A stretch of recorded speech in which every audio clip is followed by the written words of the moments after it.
Hi guys, now is January 22, 2026, Thursday. Guys, sa video kong to, ipiplex ko ang aking reading glasses kasi 3-in-1 to siya. Ang ganda niya. Reading glasses siya, anti-radiation siya, at the same time, photochromic din siya. What I mean po, photochromic, kung matatamaan siya ng full light of the sun or init ng araw, magiging tinted ang mga glasses niya para siyang sunglasses. Ganyan siya kaganda guys. At saka ang ganda ng design niya or accent niya.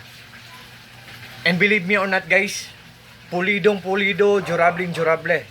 What I mean po, durable pa, at the same time, affordable pa. Yan o. O, tingnan nyo ang design guys o. Galing po to siya sa He Eyewear Shop.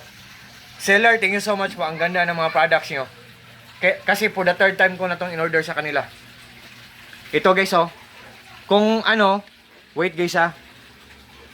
Guys o, advance happy Valentine's Day guys. To everyone. Joke. Oh, roses for you. And guys, ano?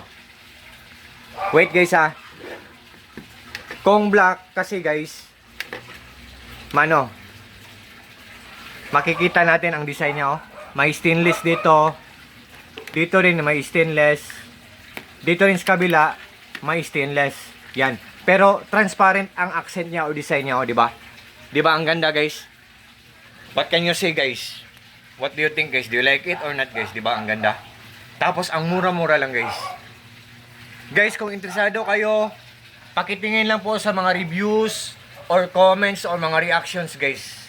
Kung nagagandahan kayo, kasi ako, nagandahan ako, tapos sabi ko, hindi to budol. So, nag-order ako for the first time, black, color black. For the second time, color black. And for the third time, and for the last time, ito. Positive 100.25 ang grade nito para sa akin.